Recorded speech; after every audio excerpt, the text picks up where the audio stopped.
বলা লাগবে কত সুন্দর করে আল্লাহ তুমি বানাইছো, প্রশংসা শেষ করা যাবে না। না জেনে বুঝে আমি করেছি গুনাহ, না জেনে না বুঝে আমি করেছি গুনাহ, কবরেতে নিয়া আল্লাহ আযাবে রাইখো না, আখিরাতে নিয়া আল্লাহ জাহান্নামে দিও না। কত সুন্দর করে আল্লাহ তুমি বানাইছো, প্রশংসা শেষ করা যাবে না। এভাবে বললে আল্লাহ খুশি হবে না বেজার হবে?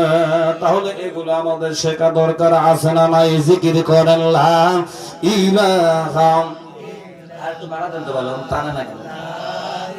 না কলেমার আওয়াজ বলা হয় না। লা ইলাহা ইল্লাল্লাহ, লা ইলাহা, জোরে লা ইলাহা।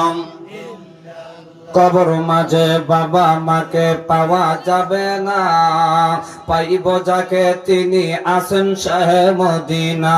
ও ভাই কবর মাঝে বাবা মাকে দেখা যাবে না,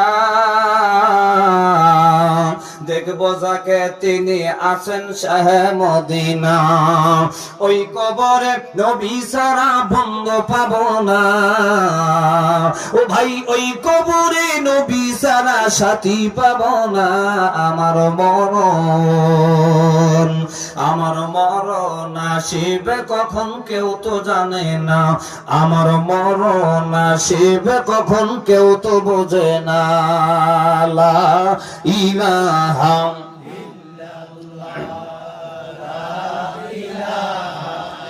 মুসলমান ভাইরা আমার, তাহলে আমি প্রথম নাম্বার জানাইলাম অন্যায় বাতিল করা দরকার আমাদের আছে। আমার নবী ডাকতে বলে বাল্লিগো আন্নি ওয়ালাউ আয়া, তোমরা আমার পক্ষ থেকে ভালো কথাগুলো মানুষের দ্বারা দ্বারা পৌঁছাও। আপনারা জবান খুলে বলেন তো নবী 63 বছর পর্যন্ত অন্যায় বাতিল করেছে কি করে নাই?